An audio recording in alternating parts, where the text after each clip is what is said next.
दोस्तों, कल्पना कीजिए कि आप एक लंबी यात्रा पर निकले थे। रास्ते में आपने बहुत कुछ सीखा, कई गलतियां देखी, कई नई बातें समझी और अब आप अपनी मंजिल के बिल्कुल करीब खड़े हो। आज द साइकोलॉजी ऑफ मनी का आखिरी अध्याय है, लेकिन ये सिर्फ एक चैप्टर नहीं है, ये पूरी किताब का सबसे बड़ी सीख है। मान लीजिए दो लोग हैं, एक स्टोरी की तरह मैं आपको समझाने की कोशिश कर रहा हूँ। दोनों की इनकम एक जैसी है, दोनों को एजुकेशन एक जैसी है, दोनों को एक समान अपॉर्चुनिटी मिली। फिर भी 20 साल बाद एक फाइनेंशियली फ्री है और दूसरा हमेशा पैसों की चिंता में रहता है। क्यों? क्या पहले वाला ज़्यादा इंटेलिजेंट था? नहीं। मॉर्गन हाउसल कहते हैं फाइनेंशियल सक्सेस इंटेलिजेंस का गेम नहीं है, ये बिहेवियर का गेम है। पूरी किताब में हमें यही सीखा, वेल्थ सिर्फ पैसे कमाने से नहीं बनती, वेल्थ बनती है सेविंग से, पोटेंशियल से, डिसिप्लिन से, लॉन्ग टर्म थिंकिंग से। लोग अक्सर सोचते हैं कि पैसा एक मैथमेटिक्स सब्जेक्ट है, लेकिन मॉर्गन हाउसल कहते हैं पैसा ज़्यादा साइकोलॉजी है, क्योंकि जब मार्केट गिरती है तब आपके इमोशन डिसाइड करती है कि आप क्या करोगे। जब सब लोग पैनिक कर रहे होते हैं तब आपका बिहेवियर तय करता है कि आप जीतेंगे या हारेंगे। दोस्तों, लाइफ में हर इंसान की मनी स्टोरी अलग होती है। कोई गरीब परिवार से आता है, कोई अमीर परिवार से, कोई जल्दी सक्सेस हो पाता है, कोई देर से। लेकिन एक चीज़ सब में कॉमन है, हम सभी फाइनेंशियल फ्रीडम चाहते हैं। करोड़पति फाइनेंशियल फ्रीडम का मतलब सिर्फ करोड़पति बनना नहीं है।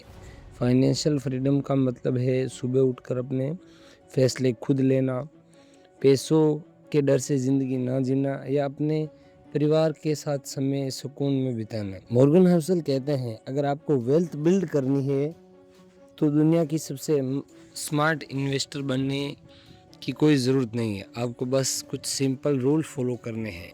जितना कमाओ उससे कम खर्च करो, लॉन्ग टर्म के बारे में सोचो, पोटेंशियल रखो, इमरजेंसी फंड रखो, कंपैरिजन मत करो किसी से, ग्रीड और फियर को कंट्रोल करो। दोस्तों, जब आपने इस किताब की शुरुआत की थी तो शायद आप पैसे कमाने के बारे में सीखना चाहते थे, लेकिन अब आप समझ चुके हैं कि पैसा सिर्फ नंबर नहीं, ये हैबिट्स है, ये इमोशन है, ये डिसीजंस है, और सबसे बढ़कर ये बिहेवियर है। अगर आप इन लेसन को अपनी ज़िंदगी में लागू करते हो तो शायद आप सिर्फ वेल्थी नहीं बनोगे, बल्कि फाइनेंशियली परफेक्टफुल भी बनोगे। और आखिर में ये सबसे बड़ी सफलता है। रिच होना अच्छी बात है, लेकिन फाइनेंशियली फ्री होना उससे भी बड़ी बात है। और फाइनेंशियली फ्रीडम की शुरुआत आपके अगले डिसीजन से होती है, आज से, अभी से, यहीं से। दोस्तों, अगर आपने द साइकोलॉजी ऑफ मनी की पूरी सीरीज़ देखी है तो सबसे पहले मैं आपका दिल से धन्यवाद करना चाहता हूँ, क्योंकि आप एंड तक बने रहे। आपने सिर्फ एक किताब की समरी नहीं देखी है, आपने मनी को देखने का नज़रिया बदला है। अगर ये सीरीज़ आपको पसंद आई तो वीडियो को लाइक ज़रूर करें, कमेंट में अपनी सबसे बड़ी लर्निंग भी ज़रूर लिखें, और चैनल बुक बूस्ट को सब्सक्राइब कर ले, क्योंकि अगली बुक समरी पहले से ज़्यादा पावरफुल होने वाली है। और अगर आप इन्वेस्टिंग जर्नी शुरू करना चाहते हो तो डिस्क्रिप्शन में दिए गए हमारे अपस्टॉक लिंक को चेकआउट ज़रूर कर सकते हो। मिलते हैं अगली बुक जर्नी में।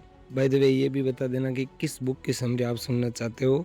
तब तक के लिए keep learning, keep growing and keep building wealth. Bye bye, take care, जय हिंद, जय भारत।